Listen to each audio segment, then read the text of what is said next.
আজকে আমি বানাচ্ছি মজাদার স্ন্যাক্স। মাত্র 10 মিনিট সময় লাগবে। চা বসিয়ে আপনি এটা বানিয়ে নিতে পারবেন। এটা বাইরেটা যতটা ক্রিস্পি, ভেতরটা ততটাই জুসি। আমার মেয়ে যখন বাইরের খাবার খাওয়া বায়না করে তখন কিন্তু আমি এই মজাদার স্ন্যাক্সগুলো বানিয়ে দিই, যেটা খেতে হেলদি এবং টেস্টি হবে। তাহলে চলুন এই মজাদার স্ন্যাক্সটা আমি কিভাবে বানালাম দেখতে থাকুন। এখানে আমি মিডিয়াম সাইজের 3টে আলু নিয়েছি।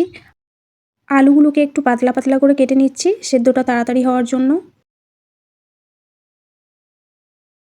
আলুগুলো ভালো করে ধুয়ে পরিষ্কার করে জল দিয়ে এটাকে সিদ্ধ করে নেব। আলু সেদ্ধ হতে 3 থেকে 4 মিনিট লেগেছে। তারপরে সেদ্ধ হয়ে যাওয়ার পর এটা আমি ম্যাশ করে নিচ্ছি।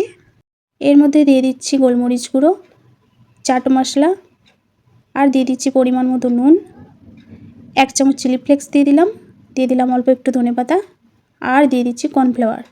এবার সব কটাকে একটু ভালো করে মেখে নেব। এবারে 1 চামচ কারি পাতা দিয়ে দিলাম। কারি পাতাটা দেওয়ার পরে ভালো করে মেখে একটা ডো বানিয়ে নিলাম। অল্প একটু সাদা তেল দিয়ে এটাকে মেখে নিচ্ছি এবং এটা হাতের সাহায্যে লম্বা করে সরু করে এইভাবে সাইজ করে নিলাম। তারপরে ছুরির সাহায্যে এইভাবে কেটে নিলাম। এইভাবেও ভেজে নেওয়া যায়। তারপরেও আমি একটু কাঁটা চামচ দিয়ে ডিজাইন করে নিলাম। সব কটা এইভাবেই করে নিলাম।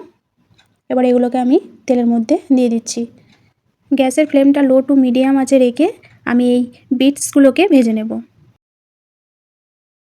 সুন্দর করে ভেজে নিয়েছি। এটা একবার বানিয়ে খাবেন তাহলে বুঝতে পারবেন এর কতটা টেস্ট। আর বাচ্চারা যদি একবার পেয়ে যায় তাহলে কিন্তু বারবার রিকোয়েস্ট আসতে থাকবে যে মা আমাকে আবারও বানিয়ে দাও।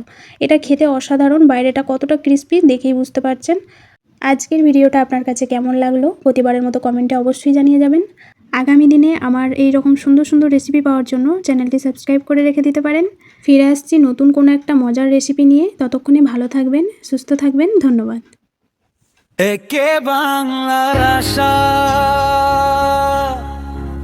একে বাংলার আশা।